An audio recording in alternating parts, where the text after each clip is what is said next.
particolare, perché tutto mi aspettavo tranne che insomma finire a fare l'attore, invece così è stato, e in qualche modo l'incredibile fortuna, insomma, che poi in qualche modo è quello che succede a Fred, è di trovare qualcosa che non solo rispetti le tue ambizioni, ma che ti piaccia veramente fare.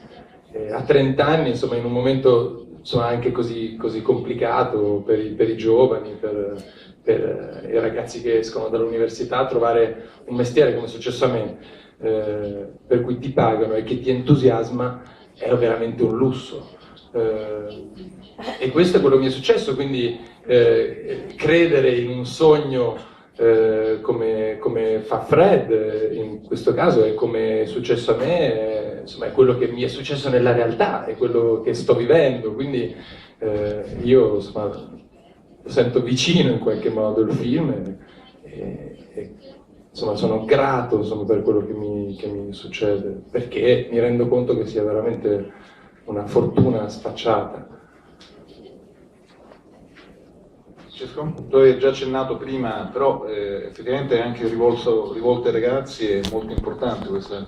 Ma per me, penso per tanti, avere un sogno è proprio il motore della vita. Poi ho avuto un padre che grazie a questo sogno ha cambiato la storia della musica italiana, e comunque condivido fortunatamente il mio lavoro con tante persone che grazie a questo sogno hanno cambiato qualcosa. Per cui al giorno d'oggi la situazione è abbastanza grave, perché paradossalmente abbiamo tanti ragazzi incredibili, intelligentissimi, che grazie a internet e grazie a questo mezzo di comunicazione devastante sanno tutto di tutti, ma che non applicano questa conoscenza. È un po' come avere degli angeli che però non sanno usare le ali, e questa è una cosa abbastanza paradossale. E quindi io vorrei lanciare un messaggio piccolo ma preciso, e questo messaggio va ai genitori.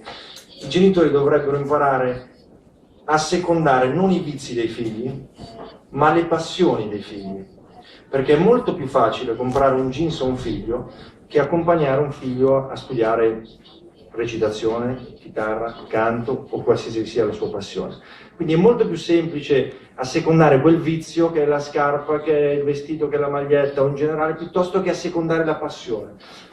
Invece se ci fosse un lavoro diverso, quindi a 5 anni, a 6 anni, a 7 anni, a 10 anni, i genitori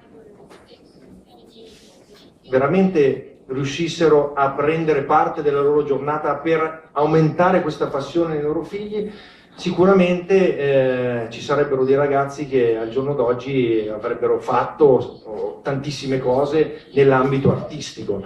Per esempio la mia fortuna è quella di aver avuto una madre e un padre che in qualche modo mi hanno aiutato, mi hanno spinto. Io spero che i genitori soprattutto possano in futuro, per le altre generazioni, poter veramente dare spazio a quelle che sono le passioni, piuttosto che spazio a quelli che sono i vizi. I agree with everything they said. No, like I had the same experience. I was very lucky to have two parents that supported me, as insane and out of this world and crazy as it was the concept of moving to Los Angeles to become an actor. I grew up in Oklahoma in the Midwest, where it was a very difficult place to have an acting career outside of like local theater.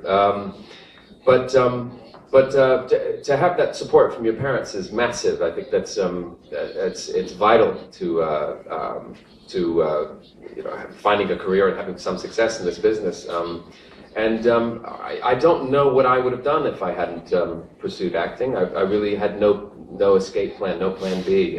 So I sort of willed it to happen, and happily it's working out. But I have my parents to thank, and I think that that's something that's so rare nowadays. I think it's a difficult thing. I have two kids. I have a 5-year-old and a 10-year-old. And,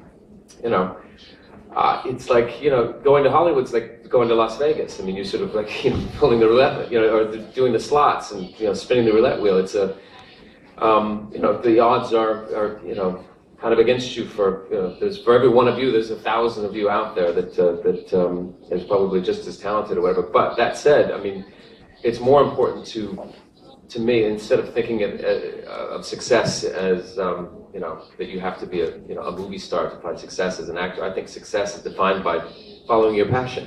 I think success is defined by doing what you feel like you want to do, and so I think this movie, you know, speaks to that. I think it speaks to that we all should find our passions in life and pursue them with great focus and you know, with everything we have.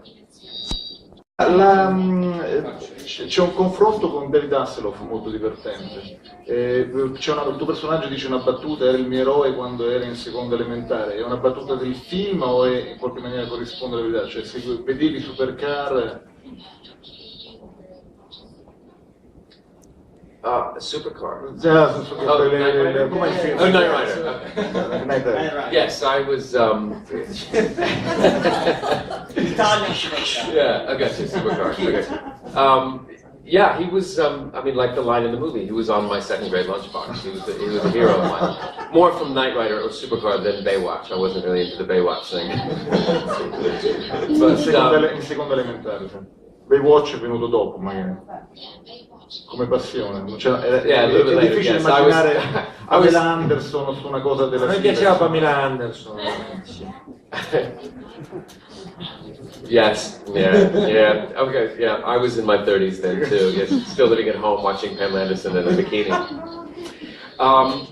But yeah, it was nice. It was, I mean, David Hasselhoff's an icon, and I obviously grew up watching him in the TV show, and so it was nice to. I mean, it's one of the great things about doing this as an actor. It's like I grew up as a big film fan and television fan, and one of the greatest things about fighting, you know, working in this industry is that you get to work with some of your heroes. You know, all the X-Men films, it was with you know. Patrick Stewart and Halle Berry and all these, you know, and so you go from job to job and you work with some of your heroes and people you always, that I grew up watching in film. So, and David Hasselhoff is a perfect example in this movie. It was great to, I never really officially met David. He was off in the audience, you know, he was being a judge and I was on stage and David would come in and do his work and then he would take off. So I actually never really got the official opportunity to actually meet him until I was cycling in the Malibu Mountains about 2 weeks ago. I ran into him shooting a German music video. No joke, I mean, it's a desolate place out in the Malibu Mountains, and I was with a buddy just climbing a hill, and there comes David Hasselhoff in a convertible, like his hair blowing, and, you know. And so we stopped and said hello, and my friend said, "Oh, you're in Hop," and he said, "Yeah, you guys should check it out." And he said, "Well, he's in the movie too." He goes, "You're in the movie." But I was, you know, I had a helmet on and tights, as you do when you cycle. So he didn't really recognize me. But it was that was our first meeting. As with same with I still haven't met. I met Hank Azaria at a party recently, and he said it was nice working with you. When did we work together? I said, "Oh, I was the voice in the Hop." So, but yeah, it was cool working with David. You know, again, it's like he was one of my heroes growing up.